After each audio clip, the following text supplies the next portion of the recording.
Samantala, fuel reserve ng Pilipinas nasa 46 na araw pa ayon sa Malacanang. DOE muling tiniyak naman na sapat ang supply ng langis sa bansa. Si Madeline Villar Moratillo sa report. Mads? Yes, Diana, hanggang sa Mayo 29 ng taong ito ay nasa humigit kumulang 46 na araw pa ang reserbang supply ng fuel ng Pilipinas. Sabi ni Palace Press Officer Claire Castro, patuloy na kumikilos ang gobyerno para matiyak ang sapat na supply ng langis, kuryente at enerhiya sa bansa.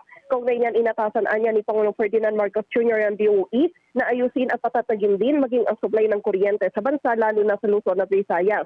Kabilang sa pinag-utos si PBBM ang pagtatayo ng mga bagong planta ng kuryente upang madagdagan ang produksyon ng enerhiya, pagpapalawak ng transmission network at pagresolba sa mga problemang nagpapabagal sa konstruksyon ng submarine cable at transmission line. Pinabibilisan din sa National Grid Corporation of the Philippines o NGCP ang mga proyekto nito para mapatatag ang serbisyo ng kuryente sa kabuuan ng bansa. Balik sa inyo dyan, Gianna. Maraming salamat, Madeline Villar Moratillo.